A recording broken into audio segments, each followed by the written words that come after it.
Eu nunca pensei que uma gargalhada e quando num laboratório estéril pudesse ser o estopim para o inferno de um homem. Mas quando o Dr. Mendes, com sua estatura de basquetebolista e ego ainda maior, apontou para mim e disse: "O nosso não residente finalmente descobriu a gravidade", o ar em Lisboa pareceu sufocar-me como o calor úmido do verão no Tejo. Aquela piada, perante toda a equipa do Instituto de Biologia Molecular, não era só sobre os meus 1,60 metros, era um lembrete de que, para ele, eu era invisível, dispensável, um erro de casting na sua ópera de superioridade. E se eu vos disser que, 3 horas depois, eu não só o fiz cair do pedestal como enterrei-o vivo sob o peso das suas próprias mentiras? Não com punhos, mas com factos, frios, implacáveis, escavados das profundezas da sua alma podre. Porque a vingança, meus amigos, não é um grito, é um sussurro que ecoa para sempre. O sol entrava pelas janelas altas do laboratório como uma lâmina de luz, cortando o pó suspenso no ar e iluminando as bancadas brancas cheias de pipetas, centrifugadoras e monitores que piscavam como olhos acusadores. Era um dia comum no Instituto, no coração de Lisboa, onde o cheiro de etanol e café queimado se misturava ao burburinho de conversas em português misturado com jargão científico. Eu, o Dr. Tomás Ribeiro, chefe de projeto em nanotecnologia aplicada à oncologia, sentia-me no meu elemento, ou pelo menos tentava. Aos 38 anos, com uma barba rala que mal disfarçava o queixo frouxo e uma postura que eu treinava no espelho todas as manhãs para parecer mais alto, eu era o tipo que as pessoas subestimavam. E o Dr. Mendes? Ele era o oposto, 1,95 metros de puro carisma falso, com um fato cinzento impecável e um sotaque do Porto que soava como um rugido de leão em cativeiro. Tudo começou na reunião semanal de equipa, às 10 horas da manhã, quando o diretor, o professor Almeida, pediu atualizações sobre o projeto de nanopartículas para tratamento de cancro.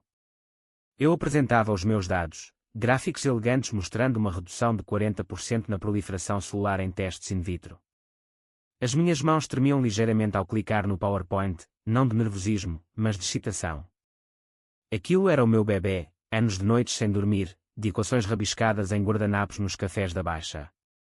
Estes resultados preliminares indicam uma viabilidade clínica em 6 meses, concluí, erguendo o queixo para encontrar olhares aprovadores. Foi então que Mendes se inclinou para trás na cadeira, as pernas esticadas como se o espaço fosse dele por direito divino, e soltou a bomba. Impressionante, Tomás. Mas será que as nanopartículas vão conseguir alcançar as células cancerosas sem tropeçar na tua estatura? Ele pausou, e o silêncio caiu como uma porta de aço. Depois, a risada, primeiro dele, grave e contagiosa, depois dos outros, um coro hesitante que se transformou em golfadas nervosas. Até a Sofia, a técnica júnior que eu mentorava, cobriu a boca, os olhos desviando para o chão. Desculpa, colega, mas é verdade, precisas de um escadote para veres o topo das lâmpadas aqui. O professor Almeida pigarreou, tentando redimir: "Bem, vamos focar nos dados." Mas o dano estava feito. Senti o sangue subir ao rosto, quente como o vinho tinto que bebo nos jantares de família em Alfama. Não era a primeira vez. Na escola, em Coimbra, chamavam-me o Gnomo. Na faculdade, os colegas escondiam os meus livros na prateleira de cima. Mas aqui, no trabalho, no meu território, doía como uma faca cravada na espinha dorsal. Eu ri, forçado, boa, Mendes. Pelo menos eu não preciso de um guindaste para mudar de ideia. Mas por dentro, algo se partiu.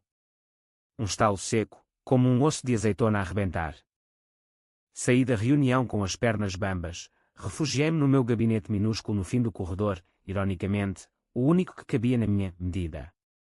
Fechei a porta, encostei-me à parede e respirei fundo, o ar-condicionado zumbindo como um enxame de abelhas furiosas. Olhei para o espelho improvisado, uma moldura de foto sem imagem, o meu reflexo, olhos castanhos fundos, cabelo preto despenteado. "Tu és melhor que isto", sussurrei. Mas a voz tremeu. Porque não era só a altura. Era tudo, o divórcio há 2 anos, quando a minha ex, a Ana, disse que eu nunca preenchia o espaço dela, o pai que me ensinou a medir o mundo em equações, não em centímetros, a mãe que, em Évora, ainda me manda meias para proteger os tornozelos frágeis. E Mendes. Eu sabia os seus segredos. Não por acaso, por observação. Anos a partilhar o mesmo espaço, a ver as fissuras na sua armadura. Ele era o Golden Boy do Instituto, promovido aos 35 por um artigo bombástico em Nature sobre edição genética.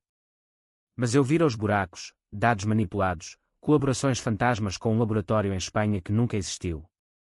Eu guardara notas, e-mails suspeitos, fotografias de noites em que ele saía tarde, não para conferências, mas para bares no bairro alto, onde o vinho e as mulheres apagavam as inseguranças. Ele zombava da minha altura para mascarar a sua própria fragilidade, um homem alto por fora, mas que se encolhia perante o escrutínio real. Decidi ali, no gabinete, que as 3 horas seguintes seriam o meu tribunal. A próxima apresentação era a dele, sobre os avanços no seu projeto de CRISPR. Toda a equipa estaria lá, mais convidados do Ministério da Saúde. Perfeito. Eu pedi ao professor Almeida um comentário convidado, para enriquecer o debate, disse. Ele aprovou, alheio ao furacão que se aproximava. Enquanto esperava, o meu mente divagava para o passado. Lembrei-me da primeira vez que vi Mendes, há 5 anos, no aeroporto de Lisboa. Eu chegara de um congresso em Madrid, exausto, a arrastar a mala. Ele, fresco como uma brisa do Atlântico, estendeu a mão, bem-vindo ao circo, baixinho. Aqui, só crescemos com resultados. Rira, e eu engoli. Pensava que era inofensivo, uma iniciação. Mas ao longo dos anos, as piadas acumularam-se como sedimentos no rio. Tomás, podes passar por baixo da mesa para apanhares o lápis, cuidado, o teu ego não compensa a falta de pernas. Cada uma era uma lasca, cravando-se mais fundo. Mas o que me levava ao limite não era o ridículo, era a injustiça. Eu trabalhava o dobro, publicava o triplo, mentorava sem crédito. Enquanto ele posava para fotos nos eventos, eu limpava os vidros das incubadoras. E agora, com o meu projeto a ganhar tração, ele sentia o cheiro de ameaça. A altura era só o pretexto, o medo, o verdadeiro veneno. Às 14 horas, o auditório encheu-se. Luzes fluorescentes zumbiam, o ar cheirava a pastilhas elásticas e ansiedade. Mendes subiu ao palco, imponente, o microfone engolindo a sua voz grave. Senhoras e senhores, hoje revelo como o CRISPR pode revolucionar a edição genética em Portugal. Gráficos voavam na tela, equações dançavam. Aplausos esporádicos. Ele gesticulava, o corpo alto dominando o espaço como uma torre de Belém ao pôr do sol. Quando chegou a minha vez, o professor anunciou, e agora, um comentário do Dr. Ribeiro, nosso especialista em nanotecnologia. Senti os olhares, curiosos, cépticos. Mendes sorriu, condescendente, como se eu fosse o palhaço de serviço. Subi os degraus devagar, o coração martelando como um tambor de fado. Peguei no controlo remoto, e a tela mudou. Não para os meus slides, para os dele. Dr. Mendes, os seus resultados são inspiradores, comecei, a voz calma, mas com um fio de aço. Mas permita-me repor a verdade sobre algo mais fundamental do que genes, a integridade. Clique. Uma imagem, um e-mail de 2022, do seu computador, propondo ajustes nos dados para um papel. Gastos na sala. Aqui, vemos como sugeriu inflacionar os percentuais de sucesso em 15%, para impressionar os financiadores europeus. Mendes empalideceu, mas recuperou. Isso é, fora de contexto. Uma piada interna. Ri, baixo. Como a sua piada sobre a minha altura. Mas vamos ao contexto. Clique. Outro slide. Extratos bancários, transferências para uma conta em Espanha, não para colaborações, mas para um amante que ele mantinha em segredo, financiado por fundos do Instituto. E aqui, os parceiros espanhóis, na verdade, uma vila em Marbella, comprada com subsídios que deviam ir para equipamentos. O auditório era um túmulo. Sofia tapava a boca, o professor Almeida inclinava-se para a frente, olhos estreitados. Mendes gaguejou, Tomás, isso é difamação. Onde arranjaste? Interrompi, 3 anos de observação, colega. Tempo suficiente para ver que a sua altura não o torna invencível, só mais visível quando cai. Continuei, implacável, hora após hora. Revelava camadas, as noites em que ele sabotara os meus reatores, trocando reativos para atrasar os meus testes, as recomendações falsas que dera a chefes, pintando-me como limitado. Cada facto era uma bala, disparada com precisão cirúrgica. O meu coração acelerava, mas a voz mantinha-se firme, era catarse, o ar fresco após anos de sufoco. 2 horas in, ele tentou interromper, isto é ridículo. Ele é um ressentido por ser. Quem é? O microfone captou o sussurro, amplificando-o para a sala. Silêncio mortal. Exato, respondi. Ressentido por ver o impostor roubar o que eu construí. Mas não é sobre a altura, Mendes. É sobre medir o caráter, e o seu é minúsculo. A terceira hora foi o clímax. Chamei testemunhas virtuais, e-mails de colegas anónimos, confirmando as manipulações, um áudio gravado no bar, onde ele confessava falsificar para sobreviver neste poço de ratos. Lágrimas nos olhos de alguns, fúria nos de outros. Quando terminei, o relógio marcava 17 horas. 3 horas exatas. O professor declarou a reunião suspensa, seguranças foram chamados para Mendes, que se encolhia no canto, o gigante reduzido a um ponto. Saí para o exterior, o sol poente tingindo o Tejo de laranja. O ar era puro, o peso levantado. Não era vingança cega, era justiça, escavada da dor. Mas no fundo, uma pontada, valera a pena. A equipa olharia para mim diferente agora, não como o baixinho, mas como o homem que ousou. E Mendes. Demitido na semana seguinte, o seu império de mentiras desmoronado como um castelo de cartas ao vento atlântico. Naquela noite, em casa no Chiado, abri uma garrafa de Porto e brindei ao espelho. À verdade, disse. E pela primeira vez, vi-me alto, não em centímetros, mas em alma. Os dias seguintes ao incidente, como o Instituto o batizou em memorandos internos, foram um vórtice de whispers e olhares desviados. Lisboa, com as suas ruas empedradas e o murmúrio constante do elétrico 28, parecia conspirar para me isolar ainda mais. Acordei na manhã seguinte com o telefone a vibrar como um inseto preso, mensagens do professor Almeida, reunião urgente às 9 horas, da Sofia, o que fizeste, Tomás?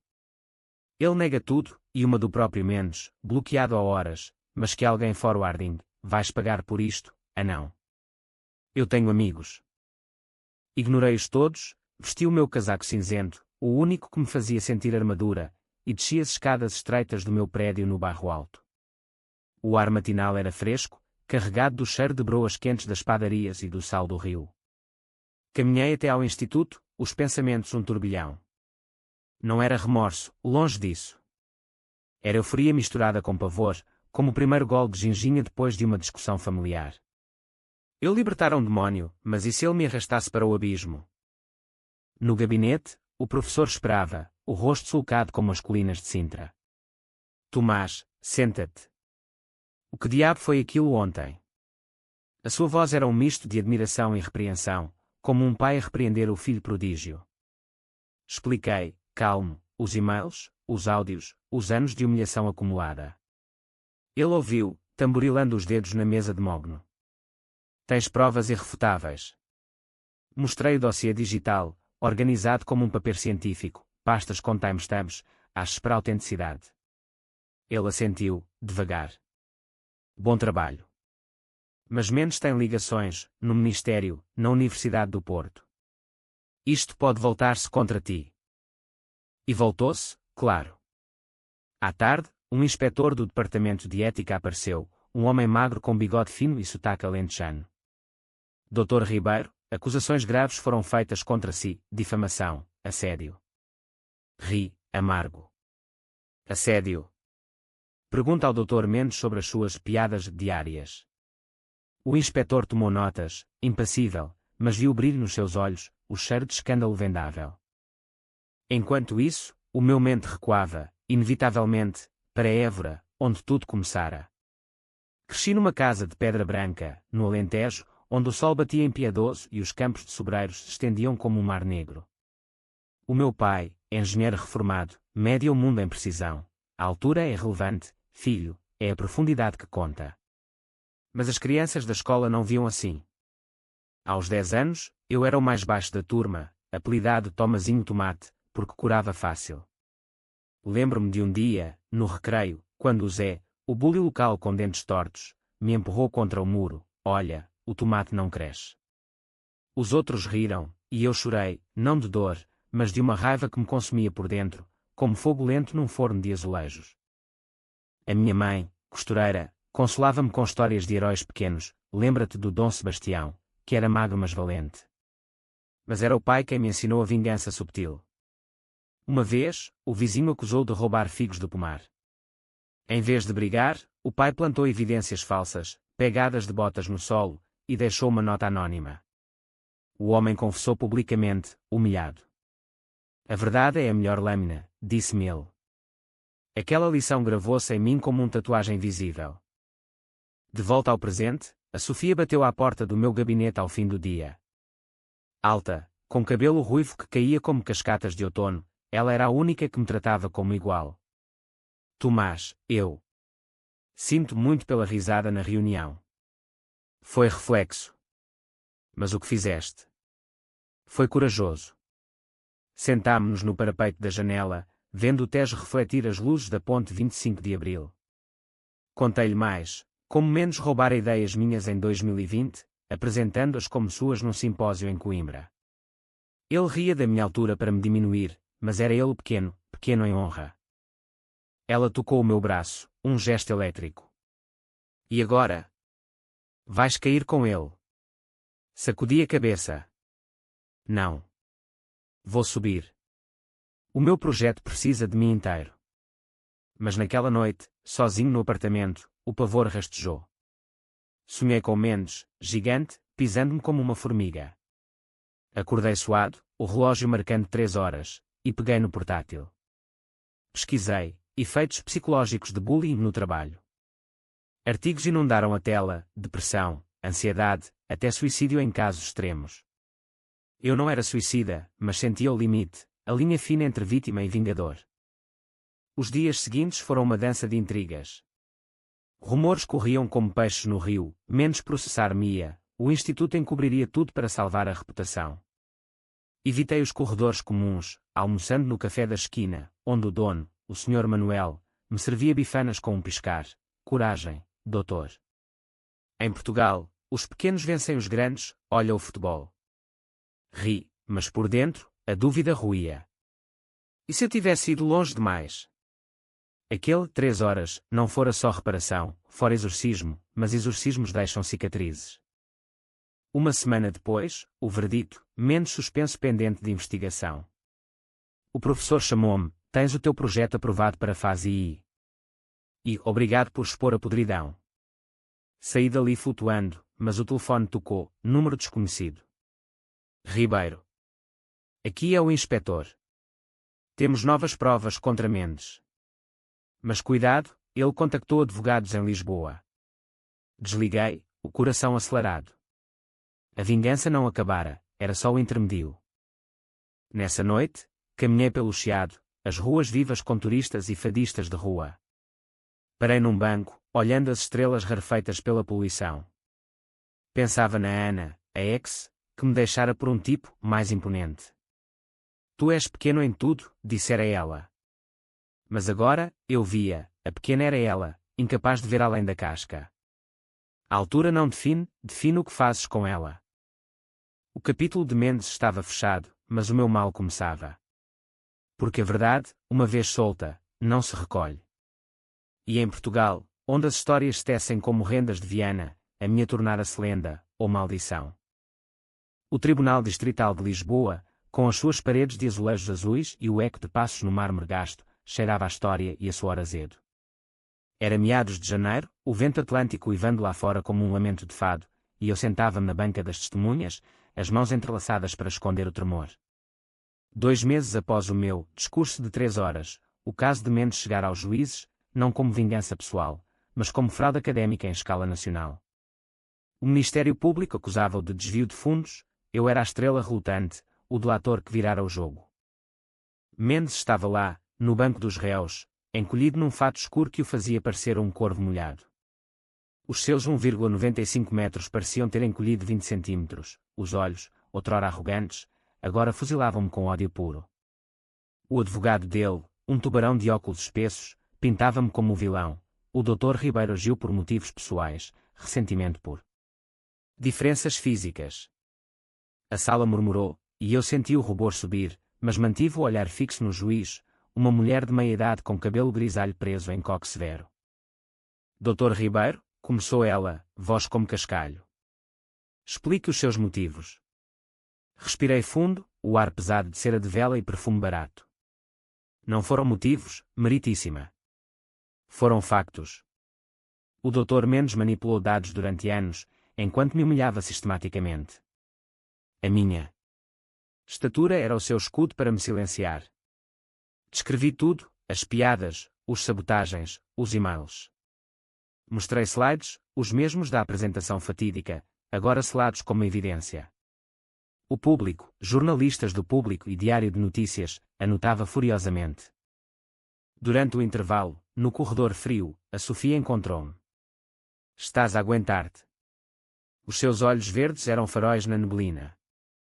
Abracei-a impulsivamente, o primeiro toque real em meses. Por ti, sim. E pelo Instituto.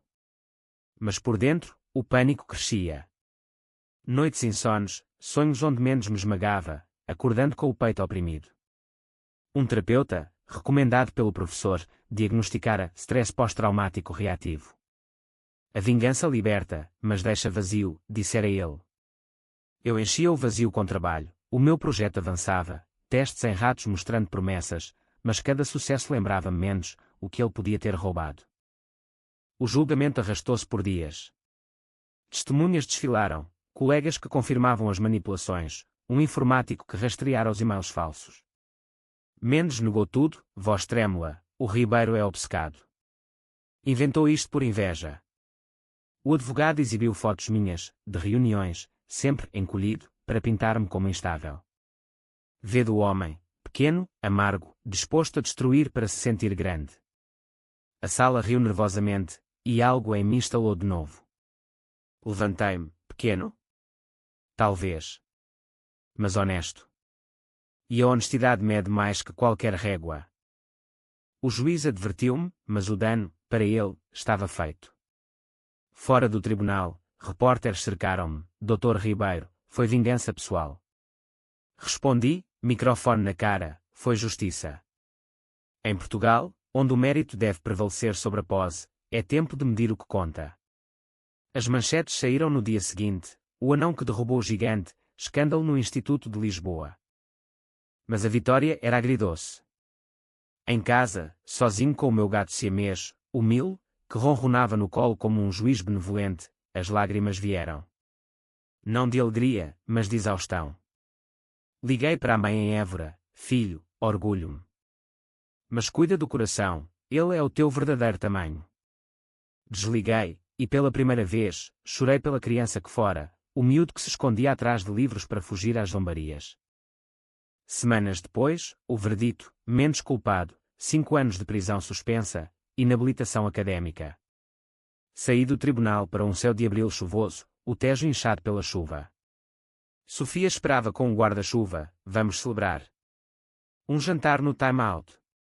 Aceitei, e pela primeira vez em anos, senti-me visível, não apesar da altura, mas por causa dela. Mas o fantasma persistia.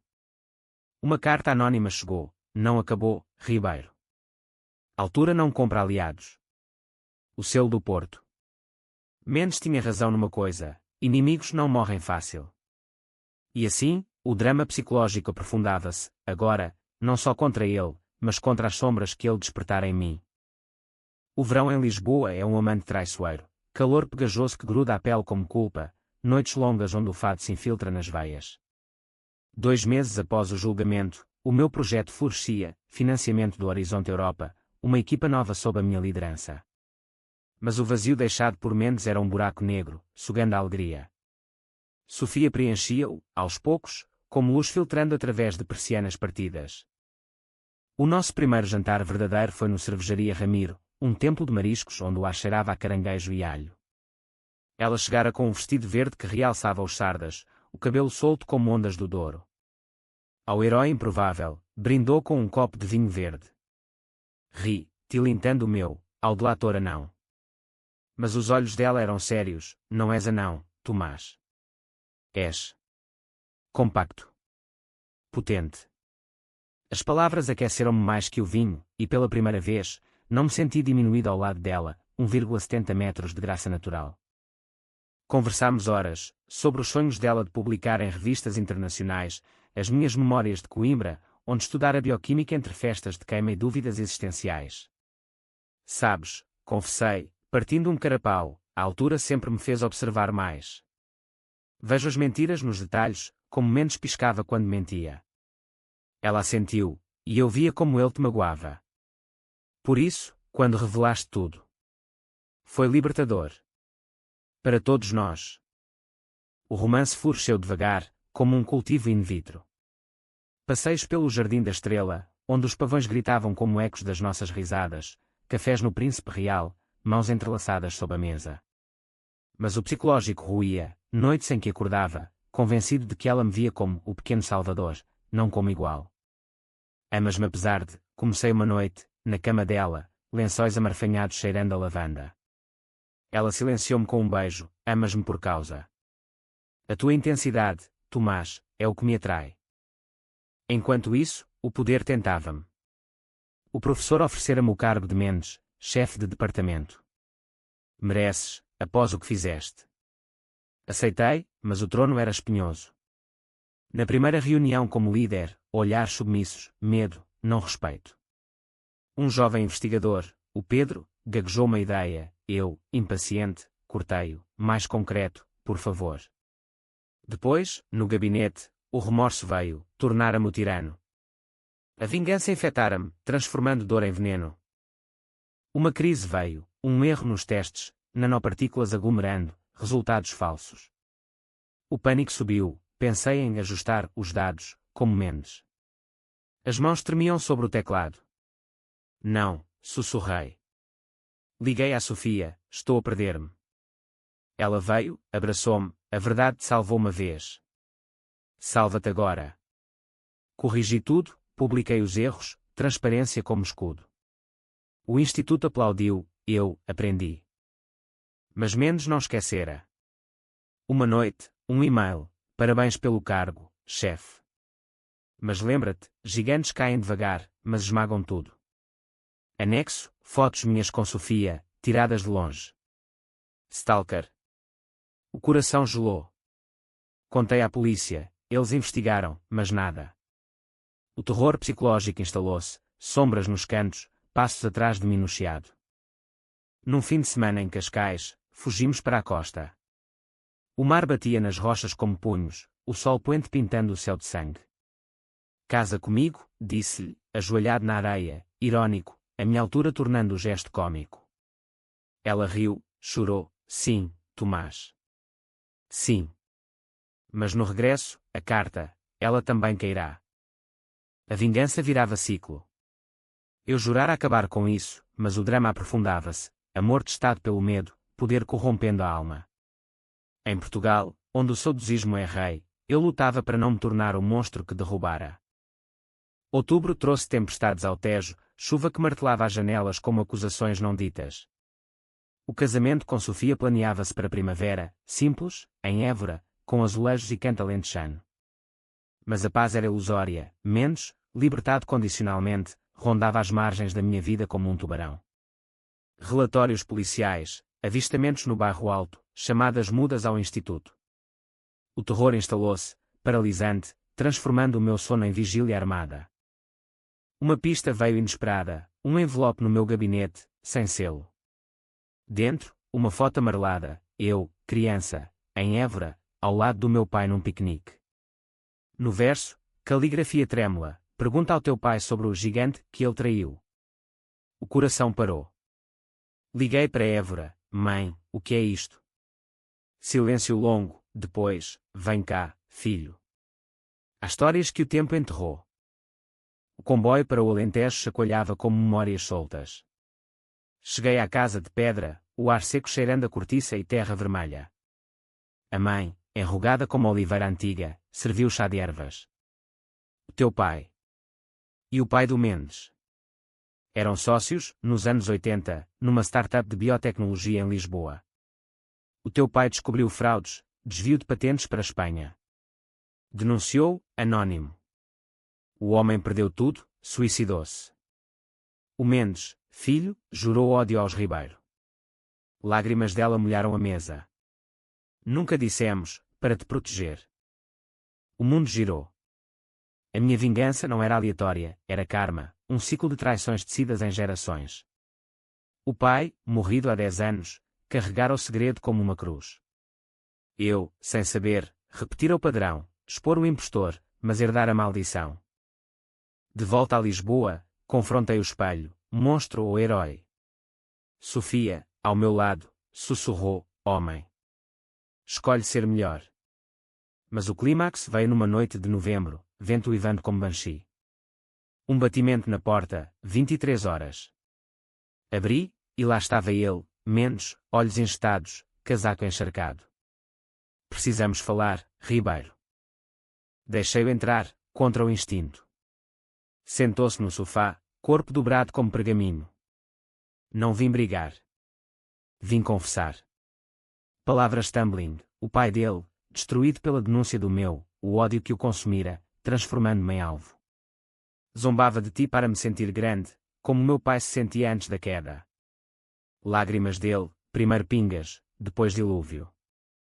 Perdi tudo por causa de ti, mas tu perdeste a paz. O confronto foi psicológico, nuvens de trauma colidindo. Eu via o meu reflexo nele, o ressentido, o que media o valor em altura e honra roubada. Por que agora? Perguntei. Porque o ciclo para comigo.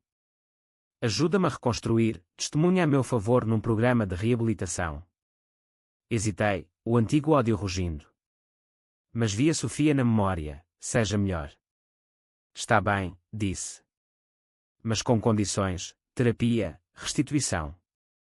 Ele saiu, e eu desabei, catarse final, soluços que limpavam a alma. A vingança, percebi, não era vitória, era ponte para perdão.